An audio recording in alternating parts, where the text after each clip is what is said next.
Philip Belcher. I'm here. Misty Rising Cogbill. Here. Oh, you are here. Good. Susan Mims, Dr. Mims. Not yet. Siobhan Letman. Oh, Siobhan. I'll let them know you're here. She said she couldn't be here today, Rich. Okay, thank you. Did I hear Al's sound off? He is in the building and will log on in a second. Okay. Wendy Weber. Weber, am I pronouncing that correctly, Wendy? You are, and I'm here. Thank you. Rich Johnston, I am here. Glenda Weinert. Here. Good. Jane Hatley, I see you. Here. Okay. Kadada Wynn. Kadada, no. Leslie Anderson. No. Brandy Bowman. Present. You are here. So that's 1, 2, 3, 4, 5, 6, 7, 8, 9, 10 when Al joins us. So I think we have a quorum. And Leslie just texted, she is trying to get into the meeting. So I'm just seeing if she's having tech issues but if folks could keep an eye out for her, that'd be great. And if we could just ask staff to help us review the online meeting logistics. So those are all fresh in our mind, that would be great.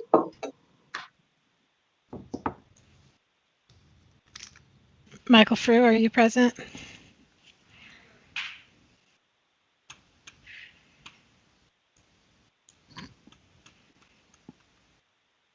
All right, this is Rachel. I'm happy to go through this. Can you see my screen, by the way? I just put the agenda up. No. The reason I put the agenda up is that it looks like the materials are not published on our website. I know the web team has been doing a lot of upgrades and has been busy with their queue this week. So all committee members have received this agenda by email. Anyone following along can look at what's being shared on the screen.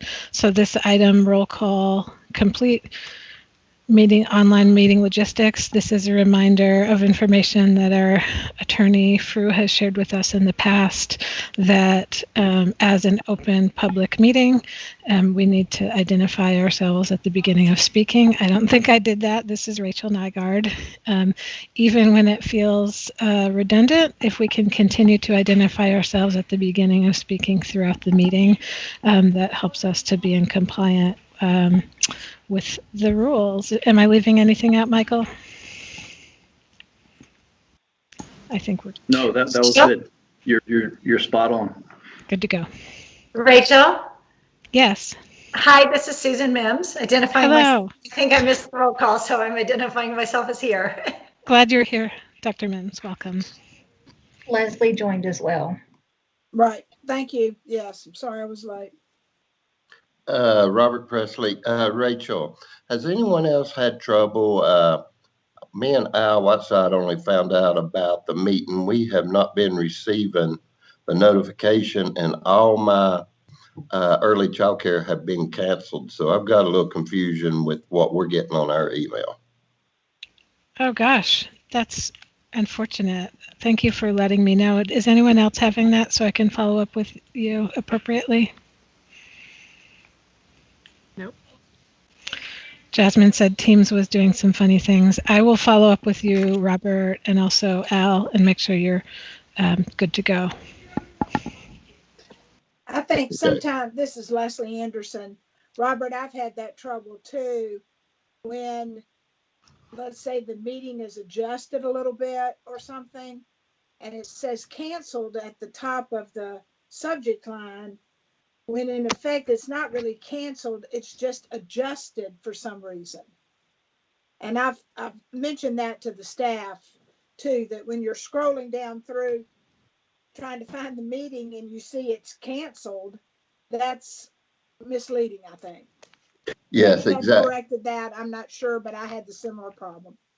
Yeah, that's exactly what I've had, but this meeting never showed up on mine or Al's calendar yesterday, and we were just talking and found out we did have the meeting. My apologies. I'll follow up with you directly. We also have on the agenda today a list of all the upcoming meetings through the rest of the grant period through the spring.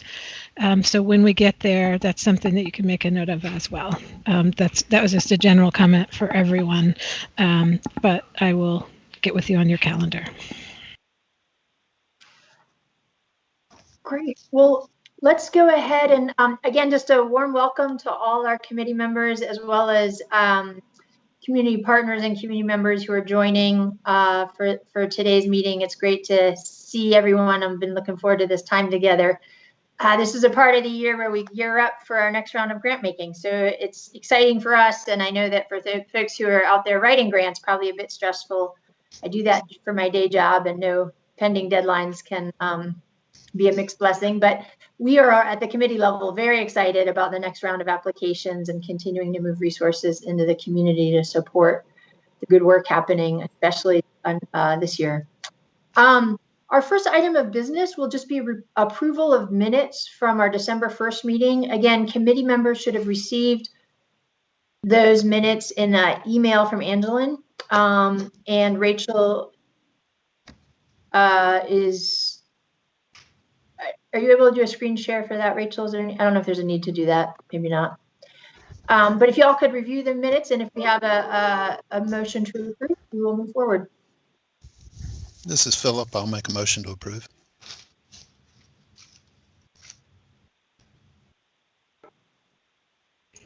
This is Susan. I'm happy to second. Susan Mims.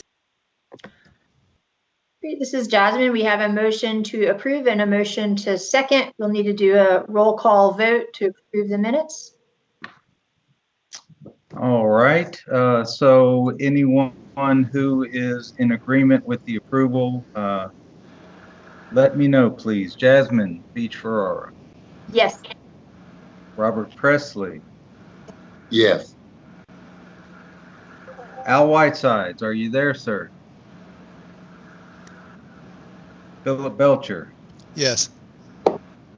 Misty Rising Cogble. Yes. Susan Mims. Yes. Wendy Weber. Yes. Rich Johnston, I am a yes. Glenda Weiner. Yes. I can hear you. Jane Hatley. Yes. Okay. I was Leslie muted. Anderson. Are you in agreement, Leslie? Oh, I didn't hear my name. Yes. Sorry, I didn't say it loud enough. Yes. Randy Bowman. Yes. All right. And I think I heard Al again. Are you in agreement with the I was approval? muted. I was okay. muted the first. Gotcha. Rich. Thank you, sir. That completes it. Rich, I think Kadada has joined as well. Yes, I'm here. Okay, and thank it's a yes you. for me. Thank you. Okay. Very Great. good. Thank you, Rich. This is Jasmine again. Our first item is some old business and just involves second quarter reports from grantees being available at the URL listed in the agenda, buncombecounty.org/grants. Rachel, is there anything you'd like to add for the committee? You've summarized it well. These reports are submitted to county staff on a quarterly basis, and we have now published online the reports for the end of the second quarter, so activities through the end of December.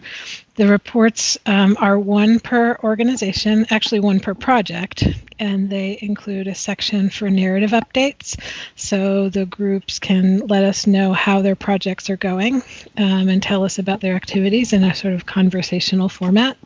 There's a section for program results, where they are reporting based on the goals that they established for their projects at the beginning of the fiscal year, the targets for those goals as written into their contract, and their performance so far toward those targets. And there's a section in each one for financial reporting. So of their total grant amount, the different line items that they had intended to draw it down for throughout the year, and how much for each line item they've expended so far through the period ending December 31st. So those reports really are a tool and resource that we use as staff to support the grantees with their project performance, but they're also a tool for you as members of the committee, as well as any members of the public or other staff who are listening in today, to keep up with the progress of the work. Great. Are there any questions or items of discussion around that from the committee? Okay. Hearing none, we will move on to the review of our upcoming grant process. You can also see our committee roadmap for a bit more detail. But Rachel, would you be up for just walking us through this timeline? Yep, I sure will. So again, this is Rachel Nygaard. There's a link in the agenda to the committee roadmap. When you click it, it's going to link you over to a copy of the roadmap that we shared during the December committee meeting, but we've broken it all down for you in the agenda itself with a series of dates. We want you to hear the applications are due February 12th, so coming up really soon. The grantees are busy working on their project submittals. We have been implementing all of the plans that we worked on together with the committee's input around the grant writing workshop, for example, held that was very successful. We've been having one-on-one grant consultation. We set up sessions where applicants can sign up and get some support from staff on their projects. So lots of activity on the applicant side. On February 12th at 5 p.m., those will be submitted, and we will turn them over to you as soon as possible. Angeline will be sending each committee member an email with a reminder on how to access the applications. You'll remember, those of you who have done this before, that it's in a software that you access by going to buncombecounty.org/apply. We will remind you of your login information, how to log in, and if you get stuck, Angeline and I are here. It's really going to be Angeline who helps on the technical pieces. She can reset a password for you, whatever's needed. And then those of you who are new to this process, who joined the committee since we did our last grant making cycle, we can do one-on-one support with you if that would be helpful. It's a pretty intuitive system. You'll be able to log in. We'll let you know when all the applications are turned over to you for scoring. The next date listed is March 2nd. That's the date of our next committee meeting. And please note that the next set of committee meetings are extended. The committee decided to extend them to 2-hour meetings instead of 1.5 hours. So on March 2nd, at 12:30, the committee will have its next meeting. That's the deadline to submit questions for grantees. We did build in a step this year into the grant making process to have an opportunity for us to gather extra or additional info from applicants, and then make that available to the committee members to help inform your scoring. So you'll want to go through between February 15th and March 2nd and do a preliminary review of what has come in, and any questions that you've identified, please let us know. It's hard to pick the right date for that. We want to give you as committee members as much time as possible to get your questions ready, but we want to give our applicants enough time to prepare their responses to those questions and then get them back to you in time for you to score. So that's the date we landed on. April 5th You'll have an entire month between that meeting and the next one to complete your scoring. You'll get the responses to those questions at some point during that month, and that will be your deadline to complete the grant scoring. You'll remember we changed the scoring tool this year. That'll be in your email from Angelina as well. Fewer scoring categories, simplified thanks to the work of that subcommittee or that subgroup that spent time working on the application and scoring tool. April 6th is the committee meeting when we'll go through and we'll look at how the scores shook out. During the meeting on April 6th and April 20th, we will narrow down the way that we worked it last year will be similar to what we do again this year, identify finalists based on the scores, and then begin plugging in funding scenarios. And finally, we've earmarked April 27th as an additional possible committee meeting if needed. We are working on the deadline of the end of April, April 30th. This committee will need to submit its grant recommendations to county management, to the budget office for inclusion in the county's budget. So we do have April 27th. If we just haven't finished our work on the 20th and want to carry that forward, we've got a set time and date to do so.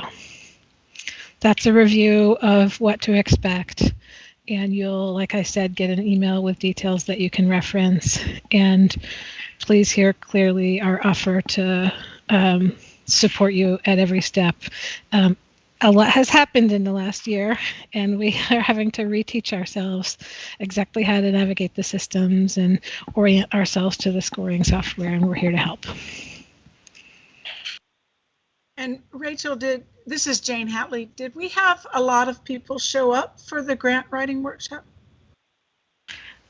It was well attended. Angela, do you have any count of that participation? Maybe that's something you could look up real quick. I can look it up, yeah.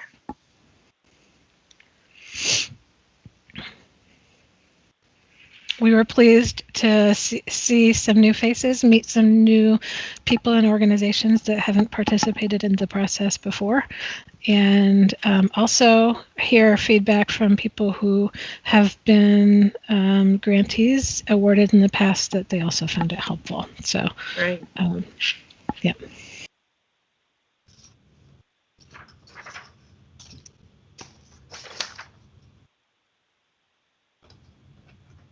I don't want to hold us up. I mean, you can get back to me. That's fine. Yeah, maybe we could just drop it in the chat when you find it. Great. Rachel, thanks for that walkthrough, and thank you to staff for all the back end work happening to support this. Any questions or need for clarification from committee members about the roadmap ahead? Rachel, this is Leslie. I know we're getting ready to talk about the quote unquote universal pre-K, but what were the messages in the workshops about this topic, pre-K? What were the potential applicants told? Sure. Or were they even aware that this might be something? I'm not sure where we are in that decision process. Sure. Thanks, Leslie.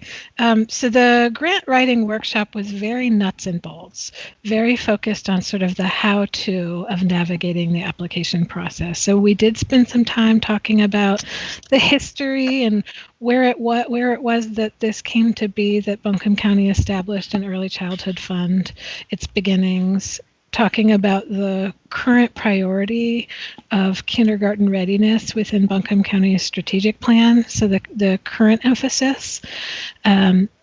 We talked about the strategies, how there's different strategies that applicants may now select more than one of if it applies. And we talked about that eligibility. We spent a little bit of time during eligibility. We had defined infant care could be eligible, toddler care could be eligible, preschool or pre-K. So we defined those terms using the definitions that it's in the grant guidelines. Shared the piece about emphasis given to preschool and pre-K. I think that it may have been an offhanded mention during that conversation that in the coming months and going forward, we may see the emphasis on pre-K within the fund growing even more. But I did not go into detail because it seemed too soon to say exactly what we'd be facing. And if people were not able to come to that, is any of that material available still? Yep, it is. So we recorded the session and we've sent it by email to a few folks. We also have a copy of the slides and a PDF if people would like to view that. And we have taken a couple of additional steps to try to be as communicative with applicants as possible. One was to set up, we used a little tool called Calendly and put a bunch of online appointment sign-up slots. So anyone that contacts us with a question, we're encouraging them to get a 30-minute slot and doing these grant assistance meetings, and we've done quite a number of those. And then finally, Angeline just went through, I think that this was a committee suggestion as well, went through this week, I think yesterday, and looked at anyone who's started an application so far in the system and sent them an email to let them know that we're available to support them, remind them of the deadline, that kind of thing. So we're doing our best to try to reach and connect as much as possible. Great, thank you. Any other questions? Okay, well, it's going to be a fun, full few months ahead. And what we'd like to do now is shift into new business and a discussion I've really been excited about having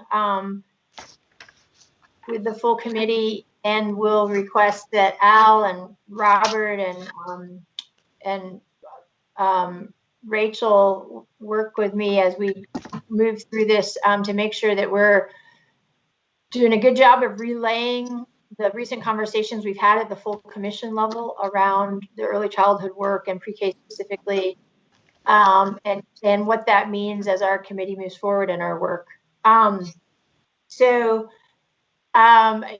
Those folks who attended the December meeting will recall that we were planning at that point to bring forward 2 items to a budget retreat that happened in mid-December, which was really the first budget retreat after the completion of our strategic plan.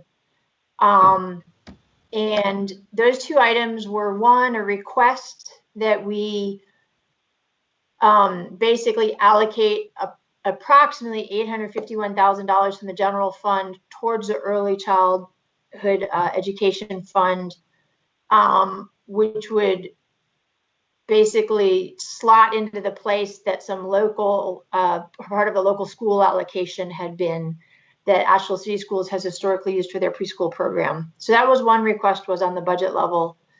And then the second item was, as the county really moves into this next chapter of implementing our strategic plan, was taking a deeper dive look at the goal of kindergarten readiness, which has been elevated in the strategic plan as a top priority, and how that intersects with the work of our committee, and specifically the question of how we might how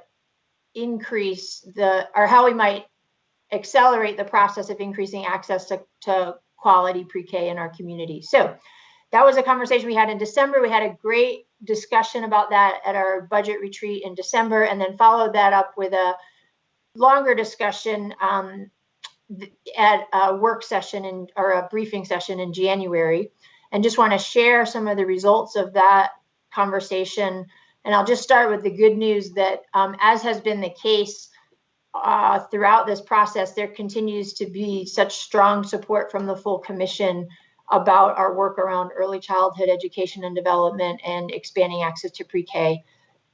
There's many champions on commission beyond Al, Robert, and myself for this issue, and that's coming even more sharply into focus as we really embark on this next chapter of the county's work, and thinking about kindergarten readiness in more systematic and longitudinal ways. So I just want to share that as sort of a prelude to two things, starting with funding. There was a lot of receptiveness to the idea of using general fund dollars to allocate towards the early childhood fund. So I'd say there's a very positive response to that idea. As a matter of process, we wouldn't actually take a formal vote on that until we approve the budget for the coming year, which happens in June. So what the full commission asked us to relay to the committee was basically that positive, strong response, which is a very good indication, and also just making sure that there's clarity around the fact that we wouldn't vote on this until we reach that June budget vote. So specifically what commission requested was that when the committee brings forth its recommendations, we bring forth a version of recommendations that includes that addition and a version that stays flat so that that can inform the discussion in the last stage of the budget. I certainly will be continuing to advocate for that increased level of support, and the ultimate decision will be made during the budget vote. Are there any questions on that part of it? This is Philip. I just want to make sure I understand the part that would come from the general budget is the part that would be allocated to Asheville City Schools and that came out of the Early Childhood Development Fund previously. So we're just basically taking that Asheville City Schools piece that used to come out of the general budget and putting it back into the general budget. Is that what we're saying? I would say it a little differently, but I'm just pausing to translate a bit. Basically, to their great credit, Asheville City Schools for many years allocated part of their local school allocation for their preschool program. And what this move would do would be to basically not count that funding towards the it'll be about 3.7 million in this year because of the increases, and reach that 3.7 million through county general fund dollars. And then Asheville City Schools, we certainly hope would continue to have that same level of investment from their local allocation. So effectively, it would bring another 851,000. The number gets calculated through all this processing, but it would bring that sort of online to support local early childhood education. Great, thank you so much. Yeah, that feels very like a step I know many folks on the committee have advocated for several years, and I'm glad we're taking it. I'm glad we're moving towards taking it at this point, and think will be a way to get there for sure. So concretely, again, the commission asked for sort of a budget scenario that includes that addition, and then one that doesn't, and that's partly comparative. The full commission is reviewing a lot of data and information during budget season, and it's frankly a lot simpler to just have that comparative data right there in front of folks versus us trying to sort of narrate each time this is relative to this, et cetera, et cetera. So what I wanted to sort of bring forward as for a point for discussion with the committee was idea about two ways we could think about structuring those additional scenarios. One would be that we would bring forth a scenario where, and I'm just going to call it $851,000, but please know that there's more, that number may look a little bit different as the math is actually done this year. Not much different, but just a little. So there's a scenario where the committee would recommend that all $851,000 be allocated in June for grants that we received applications for this spring. Thank you. Rachel's given us some very accurate data. Thank you.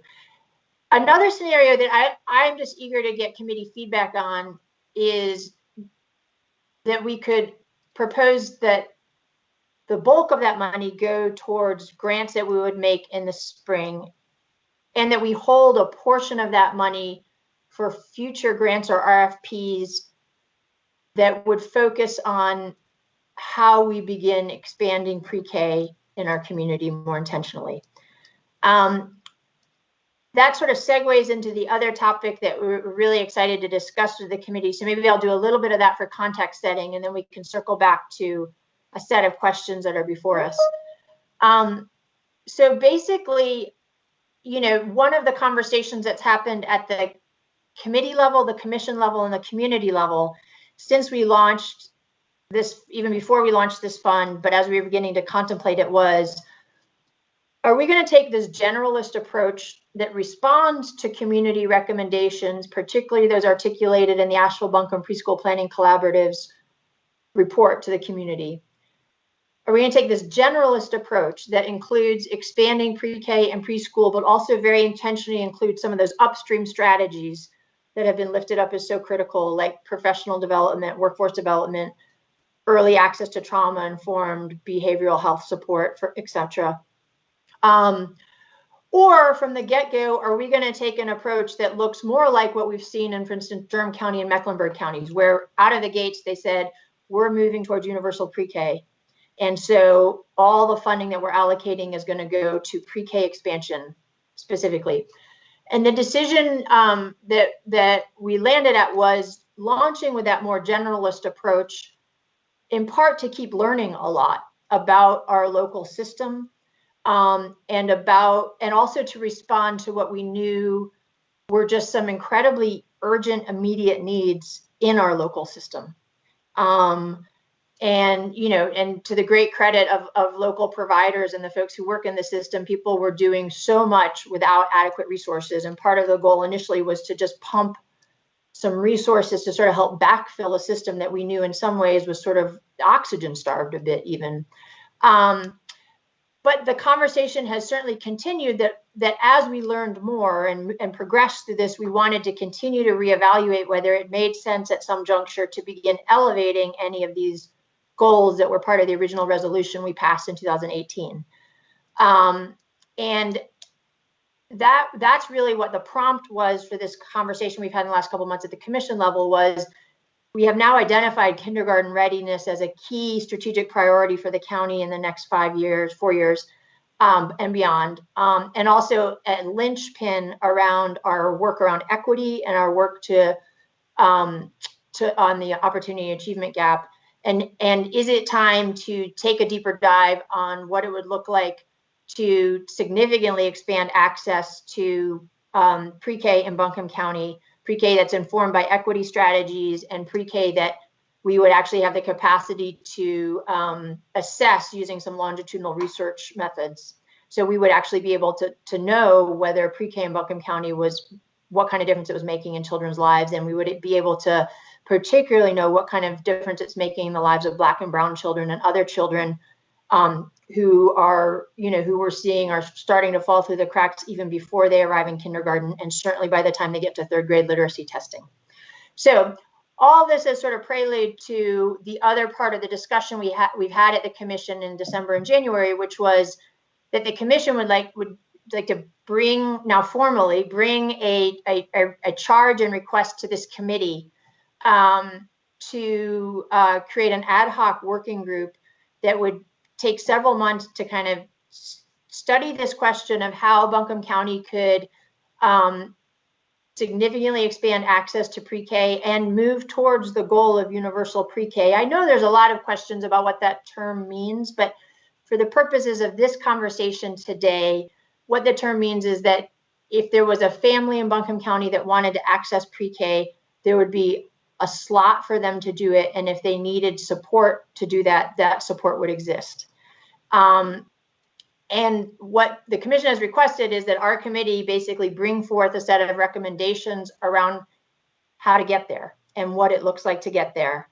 So I'm excited about this, and because we have such expertise and diverse expertise in the room, in the virtual room, excited about the team that will step up to do this. And I will, I'm going to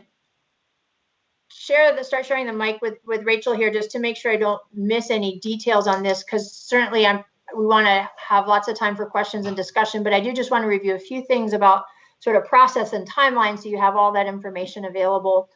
The timeline around this would be pretty quickly forming an ad hoc working group, as we have for other sort of special topics that have come up.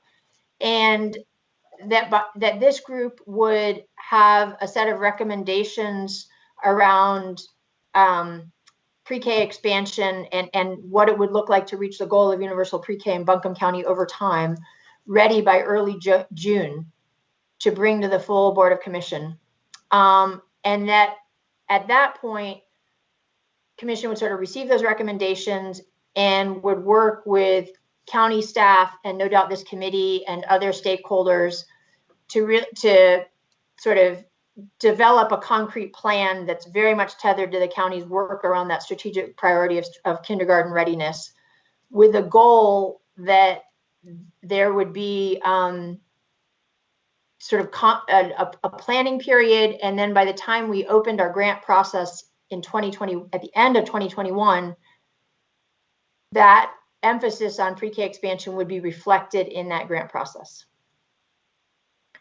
So I know that's a lot of information to digest, but I was just trying to be as thorough as possible and anticipate a few of the questions that I know are out there. And at this point, Rachel or Al or Robert, if there's anything that y'all want to clarify or add some context on, please do so. And then we wanted to open it up for committee questions, discussion, and also the question of whether, excuse me, whether there are committee members who'd feel ready to step up to participate in that ad hoc working group. The other concrete question that we'd like to get some guidance on, and I don't think we need to reach a decision on this necessarily, but just to start the process of, is circling back to where I was a few minutes ago. If you think again about those the budget scenarios, one stays flat, one's with the additional 851,000. If you drill down and think, would we want all the 851,000, if it's increased, to go to grants that we received this spring, so it all be expended by, July 1, or would we want to reserve some portion of that, maybe $100,000, that could be used for grants or RFPs related to the planning phase that will happen in late summer and fall of 2021, as we prepare basically to enter a grant cycle where strategies around pre-K expansion are really elevated and prioritized. So again, I know the table's now been set with a pretty big, rich discussion, so I'm going to go on mute and just start listening. So this is Philip. I have two questions, I think. The question about the budget kind of depends on the answer to the first question. A lot of work has already been done by the Buncombe County Preschool Planning Commission. I mean, that group led by Buncombe Partnership for Children. So I guess I'm trying to figure out how that fits into, we don't want to be creating they've been working on that now for several years. So how do we build on that, since they're on the ground experts, and not duplicate them? I don't know that we've got the expertise. We have some, but we don't have that kind of expertise on this committee. So how do we engage them to help with that planning is the first part of the question. And then depending on how that goes, that may affect whether you reserve money for that kind of planning or not. So that's one question I have. The second question is, I found it, I just found it curious, really, the idea that the county was going to budget money for a longitudinal study. I just have the feeling that that's one of those things, that's one of those wheels that's already been invented. I'm not sure why we would need to do a longitudinal study when I think that there's national evidence, and Western North Carolina is, yes, we're unique, but we're not that unique. It's like saying we need to do a longitudinal study on the efficacy of high quality early childcare. We know that it's efficacious, so if you do it right, then you're going to get good results. And there are 30, there are certain particular programs that have 4 decades of evidence. So I felt like that seemed to be maybe a little redundant and maybe not the best use of money, but there may be another reason behind the desire of the commissioners to want to do something that is Buncombe focused. It just seemed like maybe that was, I questioned that one. So anyway, those two things. How do we incorporate the work of the preschool planning work that's already been going on for years, and why this study? And I'll mute Great myself. questions. Yeah, those are great. I'll start with number 2 and then do number 1. And maybe should have drilled down a bit there more. The desire is to be able to see how individual children in Buncombe County are doing. So it's not relitigating or reinvestigating the question of whether high quality early child education works. We know it does, but we have a very profound opportunity achievement gap, particularly for Black and Brown students in Buncombe County. And the desire as new strategies and investments are rolled out is to have the capacity to measure the actual impact of the programs that are happening, so that we are not. So in theory, yes, if there's a pre-K program and a child participates, they would be more ready for kindergarten and reading more at 3rd grade level. But we want to make sure that that's really happening and be able to understand that. And there may be different terminology we would use. This is sort of the approach that Mecklenburg County is using, is basically just saying, like, we want to see how individual children are doing as they progress through their educational experience after having participated in a pre-K program. Well, and right now, that's not something that we could answer for any of the programs we're funding. We're getting closer because of the way some of the data systems are talking to each other. But right now, we couldn't answer that question in real time or a couple of years down the road for kids who are participating in at least some of the preschool and pre-K programs that we're currently funding. This is Philip again, and I just, that sounds good. As long as the commission members turn over, and this is a long-term process, I mean, I think it's important to remember that high quality early child care, kindergarten readiness is one factor, but it's not the only factor. I think everybody realizes, I mean, when these kids go home, they're not in that environment anymore. There are a lot of things going on that affect the outcome, and our high quality early childhood experiences are essential, but they're not sufficient. And so I wouldn't want negative data after 2 or 3 years or whatever to end up playing a negative role in the commission's decision about whether to continue funding, because there are an awful lot of other things involved. Early childhood, there are a lot more inputs, and you're starting with, it always bothers me when people talk about early childhood as manufacturing, as if you have the same material that you're putting into this system, and as long as you provide X application to it, you're going to get Y quality, and it's just too complicated. So I just don't want that data on this one piece of a much bigger puzzle to somehow diminish the commission's resolve in the future. I'm sorry, that was very windy. But no, I think that cautionary note is important, and we're talking, of course, about human beings, not cogs and widgets, of course. And that's precisely why I'm excited that this discussion will happen and recommendations will come from our committee, is because there will be that whole child orientation, there will be that upstream orientation, and there will be that orientation around sort of the social determinants of health that impact a child above and beyond what happens during a pre-K day. So that's precisely the richness of content that we are looking for as we move forward. We're not looking for a cookie cutter formulaic, here's how you scale up pre-K, as soon, if you can raise $20 million, here's how you do it as quick as possible. That's not the orientation of this. It's much more, in a lot of ways, I think consistent with the conversation we've been having at a community level and a committee level all along, which is that if we're going to get serious about equity issues in our community and serious about addressing the opportunity achievement gap, we also need to understand the impact of programs that children and families are participating in. And we have to think broadly about the range and continuum of services that folks would need to access beyond just a raw preschool slot, for instance. So that's exactly the kind of nuance that we're looking for. We're looking for the committee to bring forth.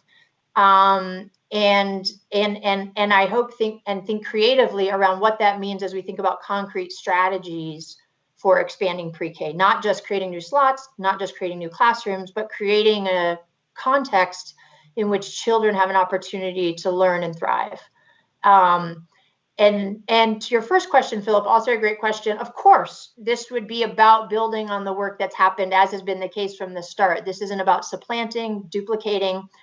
But now it's 2021. The county's in a very different place than we were back in 17 when that report was published. And it's very clear that commitments around early child education and supporting children in kindergarten readiness and whole child development are a core part of the strategic work we'll be doing. And the question at the commission level is, how should the county approach this, right? It's not, how does the community writ large approach it? So of course, our hope, the expectation and hope would be that this ad hoc group that will be formed would engage a lot with local expertise and also state level and national expertise, and really think about what does a Buncombe model look like that allows us to begin, if we're going to start increasing pre-K, we got to figure out how to get that plane in the air, really. So I hope that addresses both your questions, and it looks like Jane also has a comment or question.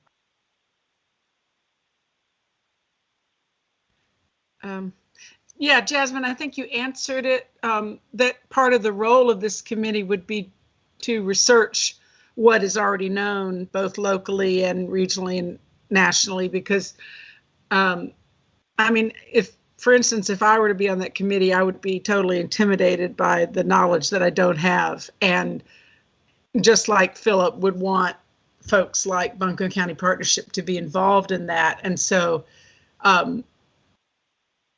so I'm glad that you're saying part of it would be to reach out. I'm wondering if also some folks could be actually on that committee, or is that not possible with the rules of the county?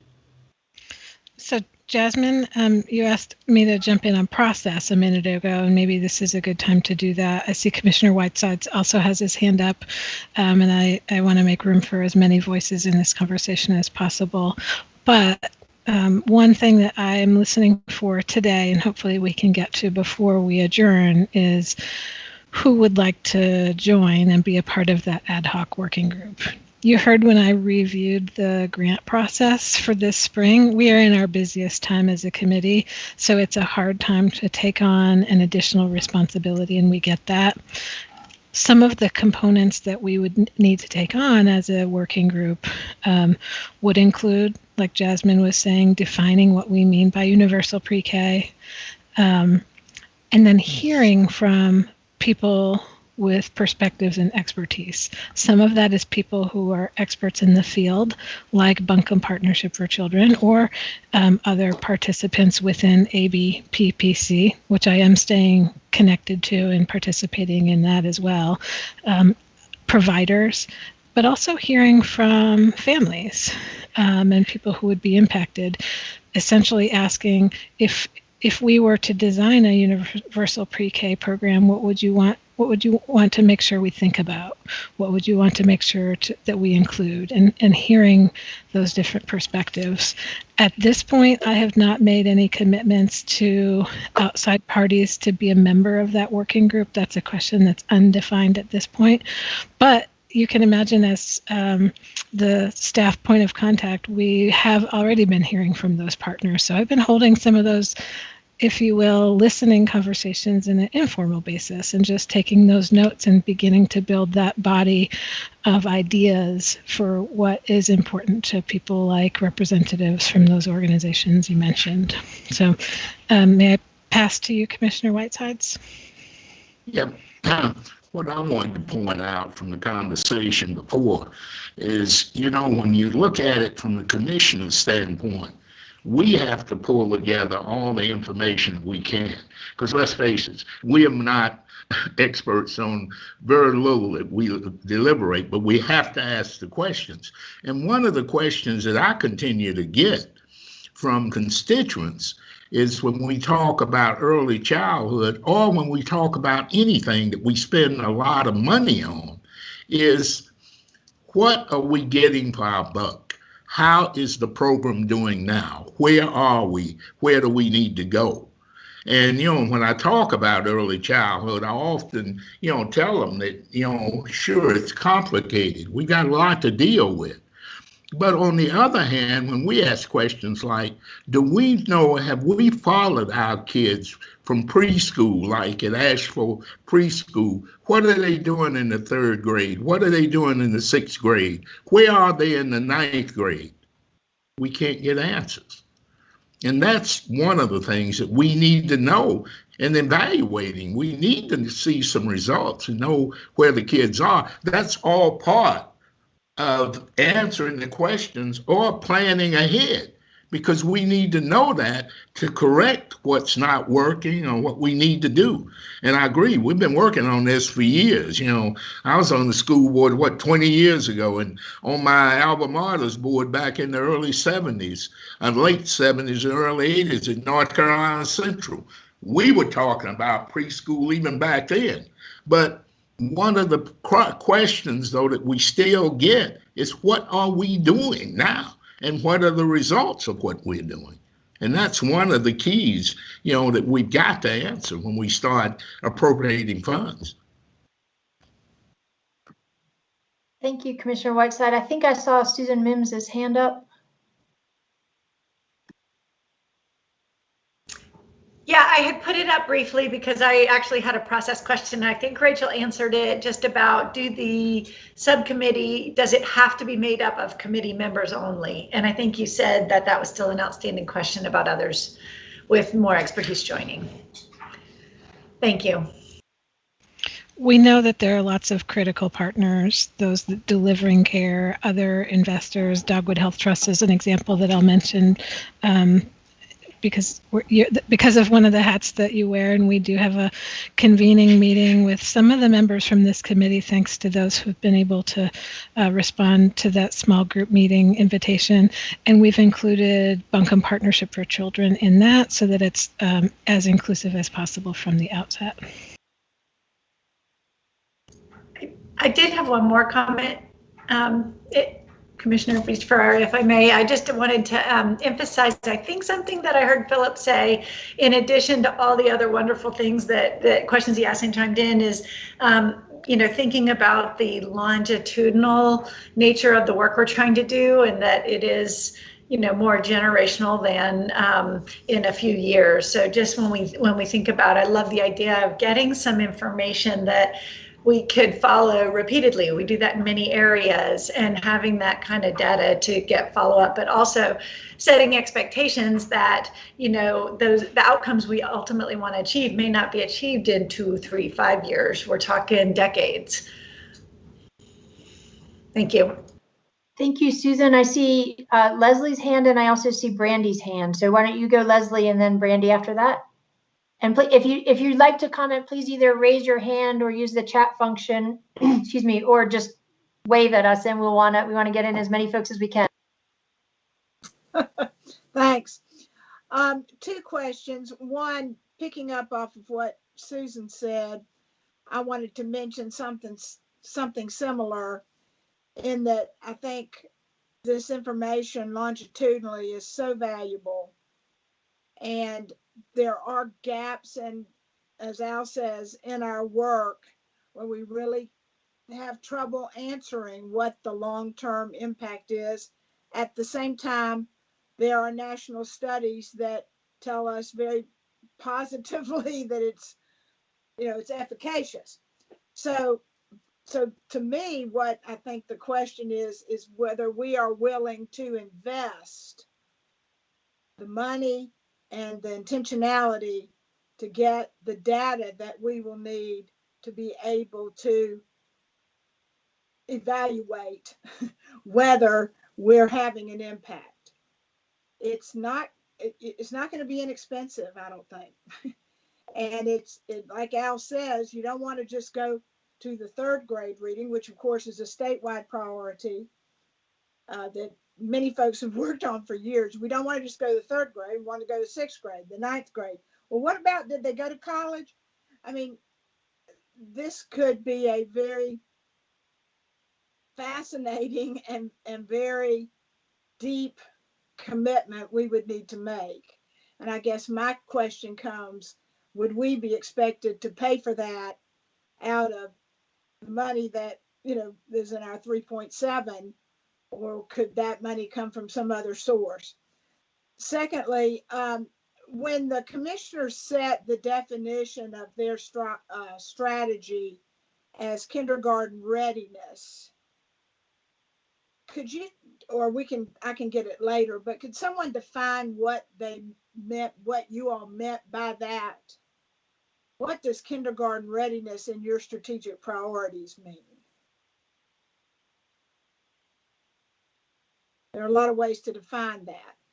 So I think that has something to do with pre-K, well, all our grantees for that matter. If that's your priority, then we need to be very clear on how you express that, and making sure that we are investing to help you all achieve your priorities. Thanks.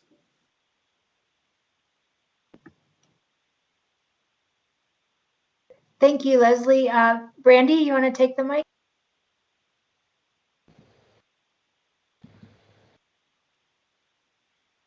If I can.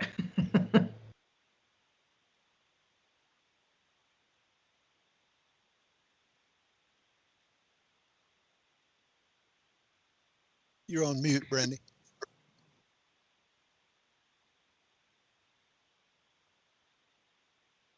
There, you're off. I am? Now now I can hear you.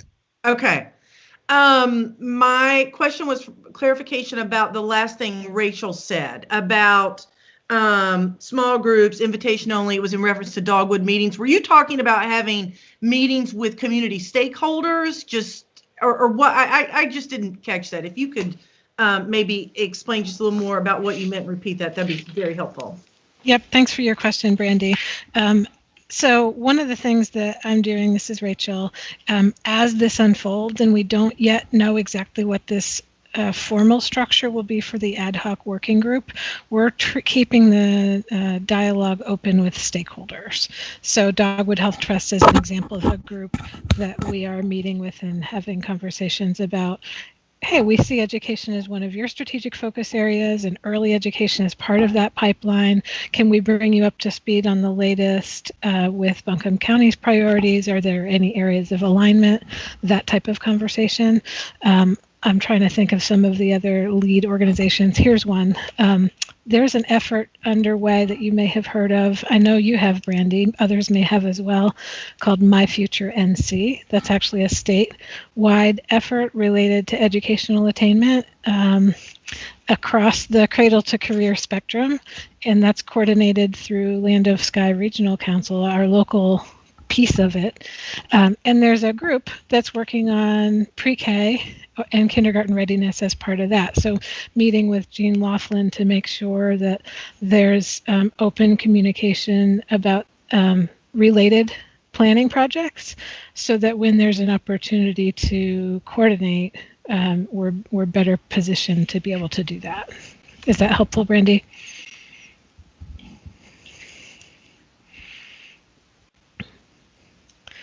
You're muted. I assume that you'll chime in if you've got other questions.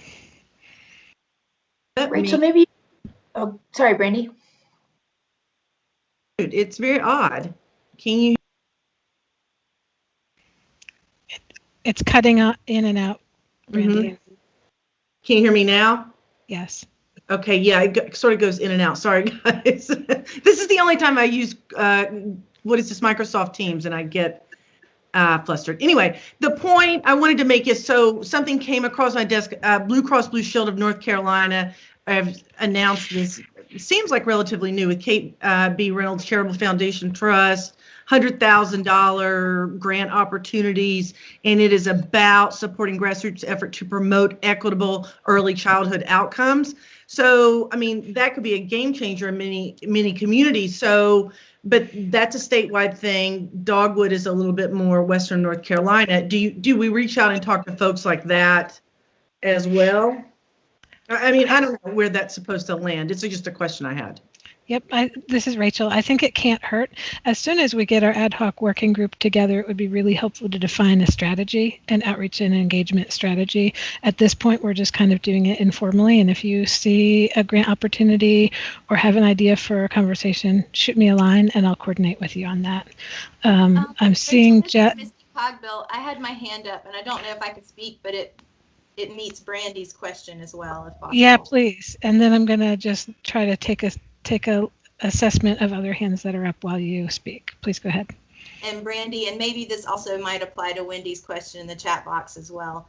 My experience is only through UNC Charlotte when we started supervising the NC Pre-K kind of collaboration with MEC Pre-K. But we paired up with PNC and they covered the cost of 50 teachers going ahead and attaining their licensure so that they could cover the classroom needs for all the slots that they needed. So it was a partnership between UNC Charlotte, PNC's grant money for that, and NC Pre-K. Part of what Wendy's asking is about, a qualitative and quantitative study, and my thought on that is a benefit to this this time where we're all in quarantine is that all, the pre-K situation is that they're all using Teaching Strategies Gold to document and start with NC Pre-K. And so that would be, a validated assessment for justification of funding and for tracing, at least, in that 1 year. So I know Buncombe County is already using that as well. So I don't know if that's any helpful, but I do know that I agree, Brandy, there's been some good partnerships with making sure that some of these things meet with some additional grant funding.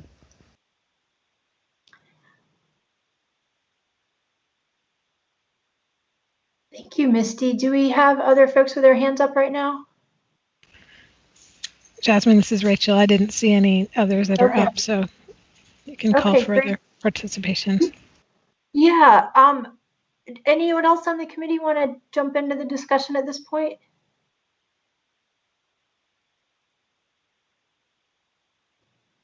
Jasmine, Okay, well, Robert Presley. Yeah. Go for it. Okay. I mean, I just sat here and listened to a lot of great questions and everything. And just going to reiterate some of the things that I've jotted down. A lot of them been answered, but verify that they have. And then let me explain a couple things. The interest is there. And we're at 3.72 million. But 851,000 of that, we've never really got to allocate that because that was already to the city when we come up with that. So that really now is just leaving us with 2.96 to work with. And from the start, we always thought we had 3.6, but we didn't because the 8 was already allocated in. That's correct, right? Okay. Now, one thing I want everyone to understand on my point here is 1 cent is $3.6 million on our tax. Next year, it's going to be at 4.1, 4.2, I think. Plus, this is a revalve year. So there's a lot of things going to go on here. And I think Jasmine said it perfectly, but I want to make sure that I understand it and everyone else is everybody's showing interest in giving this additional 800,000, but let's don't spend it before we know we've got it. And I feel certain, and I said this in our meeting in Woodford, in our little work session, that I am 100% by almost myself voting that we're going to get at least 400,000 of it.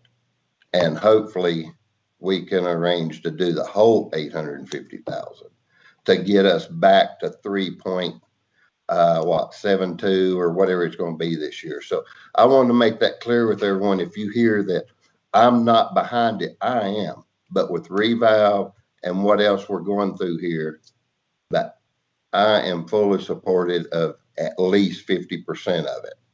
And I know Jane and Leslie was very happy with the 800. I wish we'd have known all this when we started this, and we wouldn't even be having this discussion now. So that's it. Thank you, Commissioner Presley. I wanted to briefly respond to Leslie, your comments and questions. I think Rachel posted a page on kindergarten readiness from the strategic plan in the chat function. So that'll sort of be a starting point. But again, as we keep drilling down, this is obviously a field where there's people who have a lot of expertise and there's a lot of nuance and technical difference between certain things. So, we'll want to make sure that we're engaging with that and also translating into language and frameworks that will make sense when we're building community momentum around this. And then, Leslie, to your second point, I don't think anyone's contemplating a scenario where the county would be the sole funder of a truly ambitious scale up. Based on that ABPPC report, about $21 million was lifted up as the annual amount to get to that universal, meaning anyone who wanted to participate level for pre-K.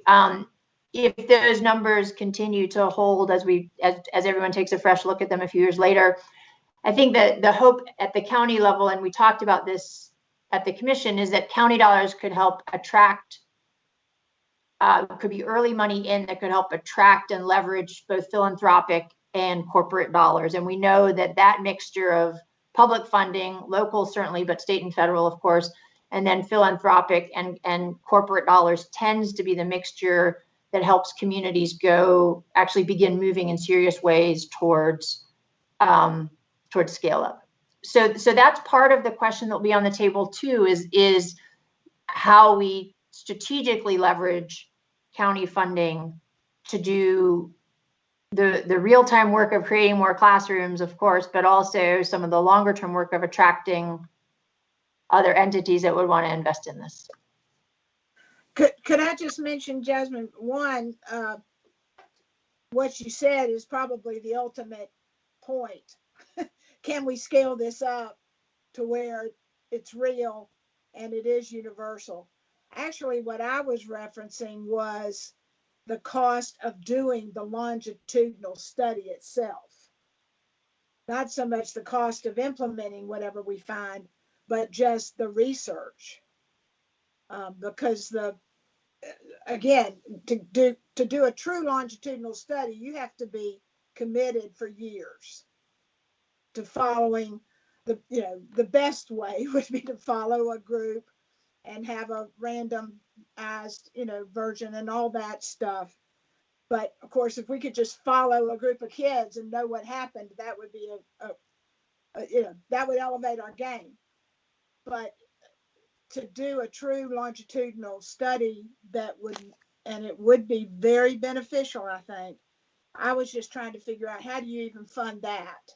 And is that something we would be expected to invest in, or are there other sources that we could go to so our money can go directly to the folks that are trying to do the programming rather than the evaluation?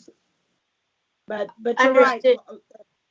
Long term, it's about how can we make it universal, if that's what we're saying. I'm sorry, I misunderstood. Thanks for clarifying that. Quick time check. It's just past 2:10. If there is anyone who would wish to make public comment at the end of this meeting, Rachel, what would be the best way for a community member to indicate that? either the chat or verbally. Would you like to pause verbally and ask for names? Yeah, is there anyone listening in who'd like to make public comment?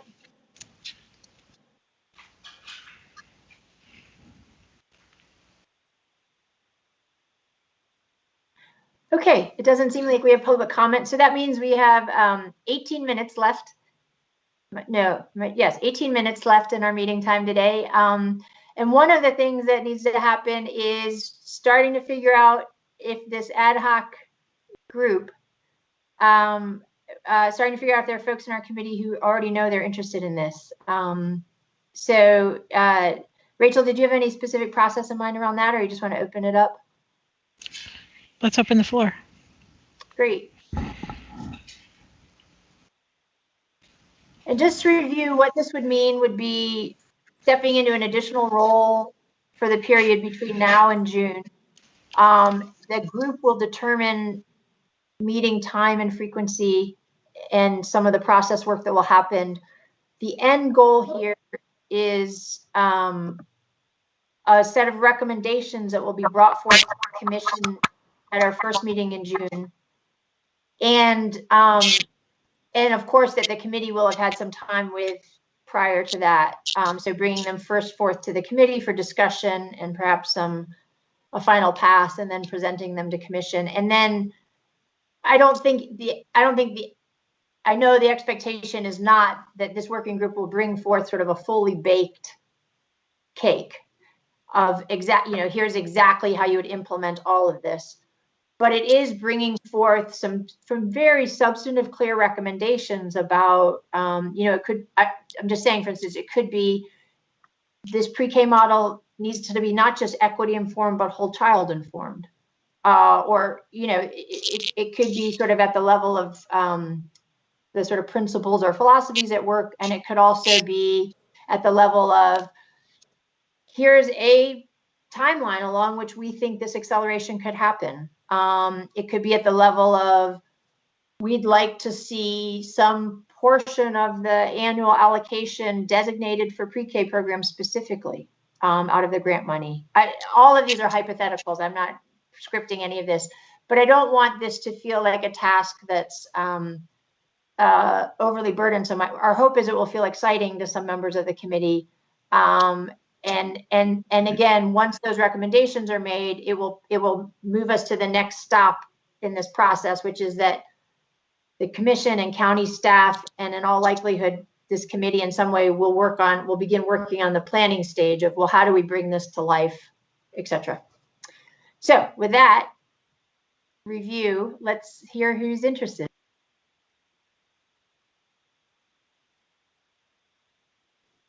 This is Wendy. I am interested, but I have a disclaimer, and that's that my greatest focus is on the 0 to 2 population, because I feel that that's when the greatest brain development is occurring. However, with that caveat, I would be happy to start researching and working with others on this project.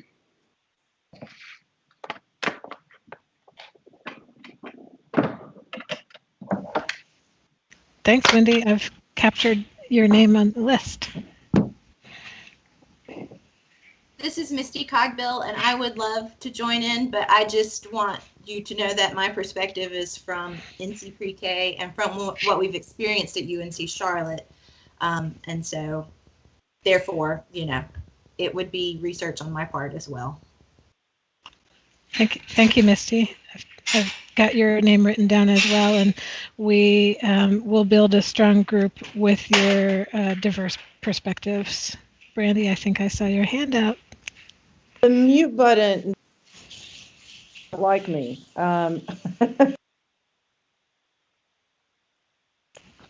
Okay. You can hear me?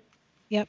Okay. Yeah, I'm happy. All that to say, I'm happy to help out on the ad hoc group. I can fill a community seat, but I come from different community perspectives. So if that's helpful.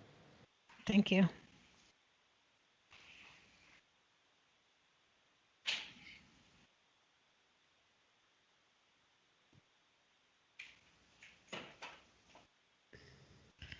And I know I'll that a help as couple well. of, was that you, Leslie? Yes. I'm Great, sorry, thank you. Leslie. Got it. This is Rachel. I know that a couple of you have reached out to me directly expressing your interest, but sharing scheduling and priority just restrictions. So we definitely respect that and understand this is already a time when we're making a lot of asks as the Early Childhood Committee. I'm going to stop speaking because there's a noise in my background. This is Philip, Philip. Can I Philip, ask? you Can I ask a question? Maybe this is a little off topic. I don't mean it to be. We started talking earlier about the study and the importance of collecting the data, you know, in some longitudinal fashion. So, as Commissioner Whiteside said, so we know how the money is being spent and knowing whether people are getting the bang for the buck, that sort of thing. But is the goal, the priority is still kindergarten readiness? Is that going to, I guess what I'm struggling with a little bit is, you know, we talked about the idea of needing to do this study for years and years, but if the goal is actually kindergarten readiness, then that's a whole lot different than trying to measure whether early childhood programs, high quality early childhood or universal high quality early child in Buncombe County is going to help somebody graduate from high school and close a high school achievement gap. So if the high school achievement gap is the goal, that's one kind of study. But if it's really kindergarten readiness, that would still be a real effort, but it's a whole different kind of thing. So I'm just wondering if the commissioners are still focused on that kindergarten readiness, or if there is something now morphing into a broader cradle to grave or cradle to college sort of thing.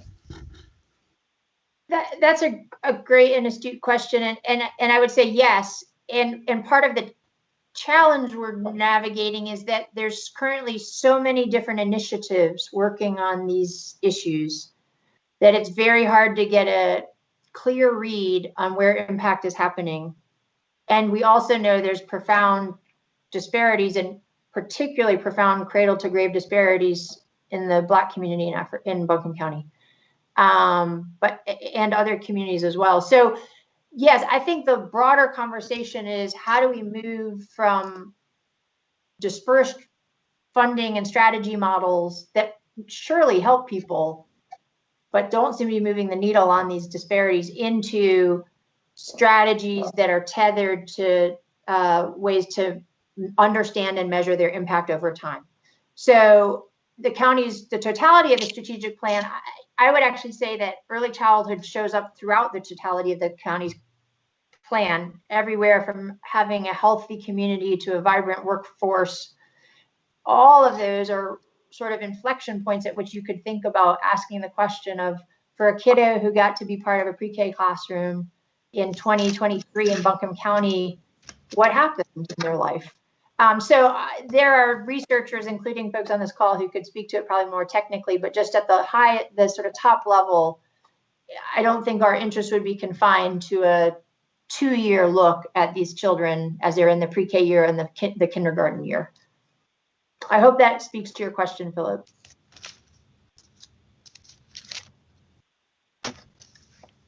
Jane, did you want to jump in?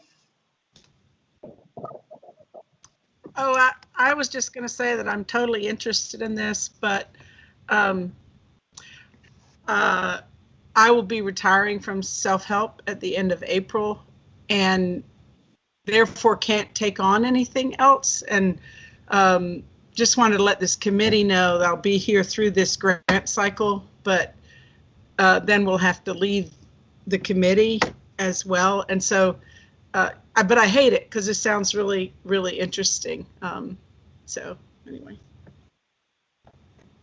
Well, those are big transitions. We will sure miss you. Maybe you can stay as long as possible. Thanks for letting us know that news. We sure appreciate everything you bring to this work. I think I just saw Glenda's hand. Yeah, I just wanted to share, I'm certainly interested, as I've been involved with the work for a long, long time. I too am kind of at a place over the next 2 months where my work restrictions are pretty significant. But if I can be of any help or can attend the meetings, maybe just to observe and participate as I can, I would like to do that. I'm not sure that I can be at all of them and can be as beneficial as need be to develop this type of study and information. So just wanted to share. I'm like Jane, I'm incredibly interested and want to help at whatever level that I can. I just have some work restrictions until April 1st that will limit my ability to be able to do that in addition to our grants and things. So thank you. But if I can help, please let me know. Thank you, Glenda. This is Rachel. I've added you to the list. Thanks. I didn't mean to raise my hand again. I'm technologically challenged. Just doing a high five. Yeah, I'm just waving. Is there anyone else who we haven't heard from yet who's already knows they're interested in this?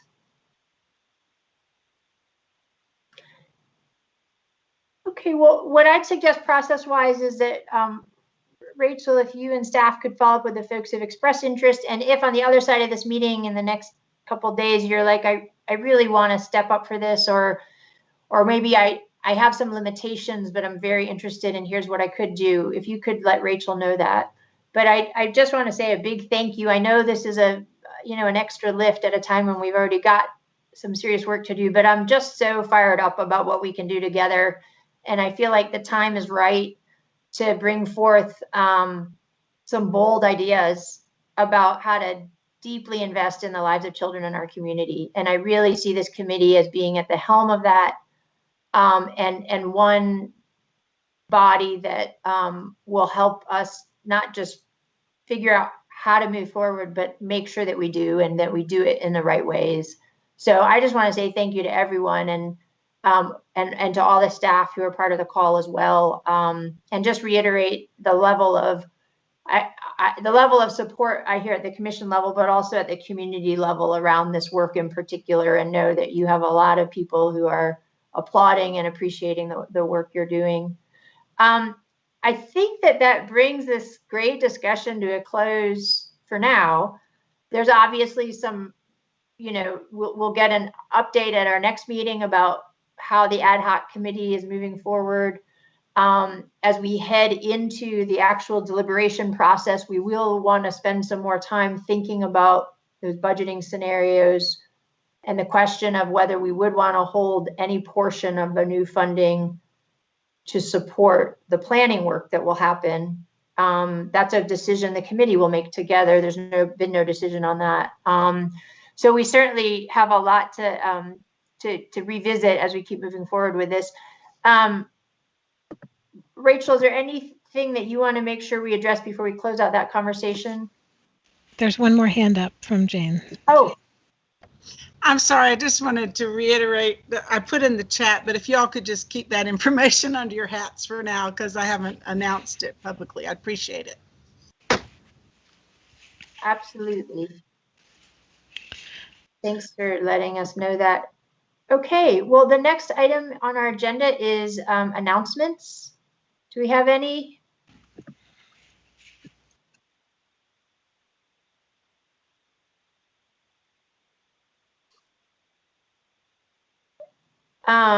I'll just, since we're together and you all are a group who are very, very connected, just invite you to encourage people to go to buncombeready.org for the latest information about the COVID-19 vaccine, including how to access a wait list if you're eligible. That would currently be healthcare workers and people ages 65 and over. And then once phase 3 opens up, that would be where folks could sign up for the wait list. But there's also great information about testing, and just a lot of really helpful information and resources. So if you could just help us be messengers and ambassadors for just getting that link out there. encouraging people to sign up for the Buncombe County text alerts, which I'm not going to try to do it in the chat window. Maybe someone from staff could do it. Thank you very much, Rachel. That's a request. As folks know, that's been a top priority issue and will continue to be. In terms of just making sure everyone knows next steps, our next meeting is March 2nd, and we'll be shifting in the 12:30 to 2:30 block. If we were together, we would probably be providing lunch, but invite you to bring your lunch to our meeting, and we'll really look forward to that time together. And to folks who are on the call who are working on grants, we're cheering you on, and we can't wait to read this year's roster of applications and just keep moving more resources out into the community. So I think with that, I am going to bring this discussion to a close. And there's nothing else, Rachel, we need to cover. Is that right? Okay, great. We're coming in 2 minutes early. We're landing 2 minutes early and pulling up to the gate.